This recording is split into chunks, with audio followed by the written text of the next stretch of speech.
বিশ্ব সংবাদ সংবাদ শিরোনাম।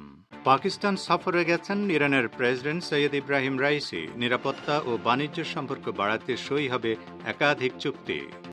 ইরানের পররাষ্ট্র মন্ত্রণালয় বলেছে, ইরানের স্বার্থের বিরুদ্ধে ইসরায়েলের যেকোনো আগ্রাসনের জবাব হবে চূড়ান্ত ও শক্তিশালী। দুদিনের সফরে ঢাকায় গেছেন কাতারের আমির Sheikh Tamim bin Hamad Al Thani. সই হবে 6টি চুক্তি এবং 5টি সমঝোতা স্মারক। এবং 7 অক্টোবর হামাসের অভিযান ঠেকাতে ব্যর্থতার দায় নিয়ে পদত্যাগ করেছেন ইহুদিবাদী ইসরায়েলের সামরিক গোয়েন্দা সংস্থার প্রধান হালিভা। আসসালামু আলাইকুম শ্রোতা বন্ধুরা, গুরুত্বপূর্ণ সংবাদ শিরোনাম শুনলেন এতক্ষণ। এবারে বিস্তারিত বিশ্ব সংবাদে আপনাদের আমন্ত্রণ জানাচ্ছি আমি নাসির মাহমুদ। ইসলামী প্রজাতন্ত্র ইরানের প্রেসিডেন্ট সৈয়দ ইব্রাহিম রাইসি আজ সকালে পাকিস্তানের রাজধানী ইসলামাবাদে পৌঁছেছেন। দুদেশের মধ্যকার নিরাপত্তা ও বাণিজ্য সম্পর্ক বাড়ানোর লক্ষ্য নিয়ে তিনি এই গুরুত্বপূর্ণ সফর করছেন।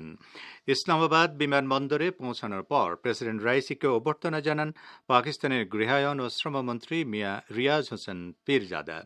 এ সময় তাঁর সাথে দেশটির শীর্ষ পর্যায়ের বহু কর্মকর্তা ছিলেন। এরপর পাকিস্তানের প্রধানমন্ত্রী শাহবাজ শরীফ আনুষ্ঠানিকভাবে ইরানের প্রেসিডেন্টকে অভ্যর্থনা জানান। পাকিস্তান সফর শেষে প্রেসিডেন্ট রাইসি বুধবার শ্রীলঙ্কা সফরে যাবেন। সকালে ইসলামাবাদের উদ্দেশ্যে তেহরান ছাড়ার আগে প্রেসিডেন্ট রাইসি বলেন, পাকিস্তানের নিরাপত্তাকে ইরান নিজের নিরাপত্তা বলে মনে করে। দুদেশের সীমান্তবর্তী অঞ্চলের নিরাপত্তা উন্নত হলে তাতে দুই দেশই উপকৃত হবে বলে মন্তব্য করেন তিনি। এই সফরকালে পাকিস্তানের সাথে যেসব চুক্তি ও সমঝোতা সই হবে তাতে দুই প্রতিবেশী দেশের মধ্যে বার্ষিক বাণিজ্যের পরিমাণ $1,000 কোটি উন্নীত হবে বলে আশা করেন ইরানি প্রেসিডেন্ট।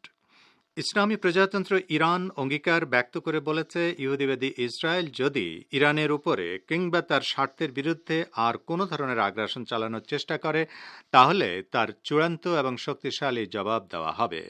ইরানের পররাষ্ট্র মন্ত্রণালয়ের মুখপাত্র নাসের কানিয়ানি আজ সাপ্তাহিক সংবাদ ব্রিফিংয়ে এই হুঁশিয়ারি উচ্চারণ করেন। তিনি বলেন, আন্তর্জাতিক আইন লঙ্ঘন করে ইহুদিবাদী ইসরায়েল সিরিয়ার রাজধানী দামেস্কে আমাদের কূটনৈতিক স্থাপনায় যে আগ্রাসন চালিয়েছিল তার বৈধ এবং চরম জবাব দিয়েছে। আবারও যদি ইসরায়েল কোনো ধরনের ভুল করে তাহলে ইরানের জবাব হবে আরও বেশি কঠোর।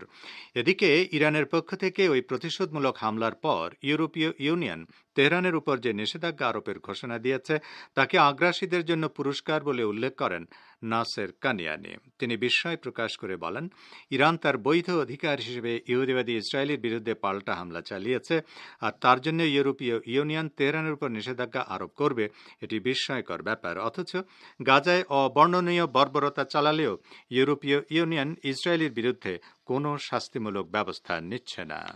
ইরানের পররাষ্ট্রমন্ত্রী হোসেন আমির আবদুল্লাহিয়ান বলেছেন, তার দেশ পশ্চিম এশিয়া অঞ্চলে উত্তেজনা চায় না। তিনি আরও বলেছেন, গাজা উপত্যকার উপর ইহুদিবাদী সরকারের চলমান গণহত্যামূলক আগ্রাসন পশ্চিম এশিয়া অঞ্চলে উত্তেজনা সৃষ্টির প্রধান কারণ। তিনি রোববার ফিনল্যান্ডের পররাষ্ট্রমন্ত্রী এলিনা ভ্যালটোনেনের সঙ্গে এক ফোন আলাপে এই মন্তব্য করেন। তিনি বলেন, এই অঞ্চলে শান্তি প্রতিষ্ঠা করতে চাইলে পাশ্চাত্যকে দ্বৈত নীতি পরিহার করে সঠিক অবস্থান গ্রহণ করতে হবে। গাজা যুদ্ধ বন্ধ করার জন্য সকল পক্ষকে চেষ্টা চালানোর আহ্বান জানিয়ে আমির আবদুল্লাহিয়ান বলেন, এই প্রচেষ্টার অংশ হিসেবে ইউরোপীয় দেশগুলোকে ইসরায়েলের কাছে অস্ত্র রপ্তানি বন্ধ করতে হবে। ফোন আলাপে ফিনিশ পররাষ্ট্রমন্ত্রী বলেন, আঞ্চলিক সংঘাত কোনো অবস্থাতেই কারো স্বার্থ রক্ষা করবে না। তিনি বলেন, আঞ্চলিক উত্তেজনা বৃদ্ধি করে এমন যে কোনো পদক্ষেপের নিন্দা জানিয়েছে তার দেশ। ফিলিস্তিনের অবরুদ্ধ গাজা উপত্যকার সিভিল ডিফেন্স সার্ভিস জানিয়েছে, গাজার বিভিন্ন এলাকা থেকে ইহুদিবাদী ইসরায়েলের বর্বর সেনাদের প্রত্যাহার করার পর সে সমস্ত এলাকায় শত শত ফিলিস্তিনি নাগরিককে খুঁজে পাওয়া যাচ্ছে না। গাজার সিভিল ডিফেন্সের মুখপাত্র মাহমুদ বাসাল গতকাল এক বিবৃতিতে জানান, দক্ষিণ গাজার খান ইউনুস শহর থেকে ইহুদিবাদী সেনাদের প্রত্যাহারের সময় 150 জনেরও বেশি ফিলিস্তিনি শহীদ এবং প্রায় 500 জন নিখোঁজ হয়েছেন। তিনি জানান, গাজা উপত্যকার বিভিন্ন এলাকা থেকে ইসরায়েলি সেনা প্রত্যাহারের সময় দখলদার সেনারা বুলডোজার দিয়ে মাটি খুঁড়ে বহু মৃতদেহ চাপা দিয়েছে। এসব নিহত ব্যক্তির বেশিরভাগই নারী ও শিশু ছিল। গাজা উপত্যকা জুড়ে দখলদার সেনারা জাতিগত নিধন অভিযান চালিয়েছে মন্তব্য করে বাসাল জানান, ফিলিস্তিনি নাগরিকদের হত্যার আগে তাদেরকে স্বজনদের কাছ থেকে ছিনিয়ে নিয়েছে ইহুদিবাদী সেনারা। হত্যার পর গাজার বহু মানুষকে দখলদাররা পুড়িয়ে ছাই করে ফেলেছে বলেও জানান তিনি। এদিকে ফিলিস্তিনের অবরুদ্ধ গাজা উপত্যকার রাফা শহরে ইহুদিবাদী ইসরায়েলের বিমান হামলায় শুক্রবার শহীদ হওয়া নারী সাবরিন আল সাকানের গর্ভজাত কন্যা সন্তানকে সুস্থভাবে ভূমিষ্ঠ করানো সম্ভব হয়েছে। সর্বশেষ খবর অনুসারে শিশুটি সুস্থ রয়েছে। মায়ের গর্ভে এই শিশুর বয়স ছিল ৩০ সপ্তাহ।